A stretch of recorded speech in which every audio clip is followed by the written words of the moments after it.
A titration is a lab technique that's used to determine the concentration of a solution. A titration reaction or a titration technique requires the use of two solutions. The solutions have to react with each other in a known or predictable way.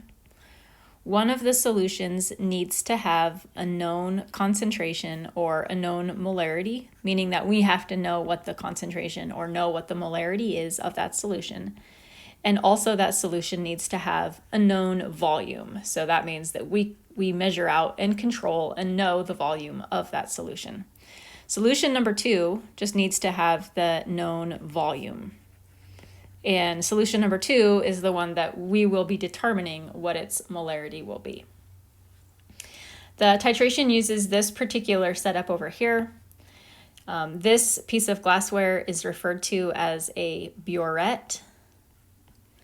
It is open on the top. Solution can be poured in on the top. So you can see that I've got it kind of filled up here with this solution.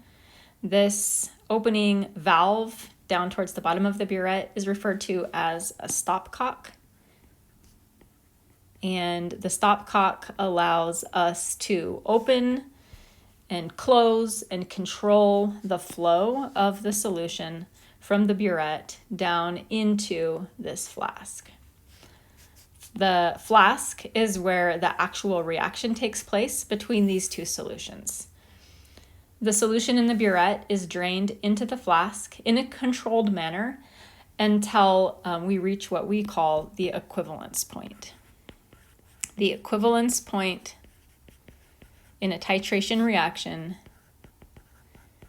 is the point in which the number of moles of, we'll just say solution 1, the number of moles of one of the solutions is equal to the number of moles of the other solution. There are a number of different ways that chemists can observe and identify the equivalence point, so we know when the reaction is over.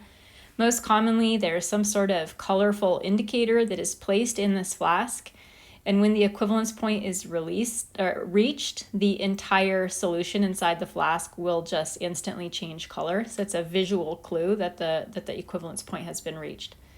There are also meters that can be used to numerically detect the equivalence point, pH meters or conductivity meters, things like that. In the next video, I'm going to teach you how to analyze some data from a titration reaction.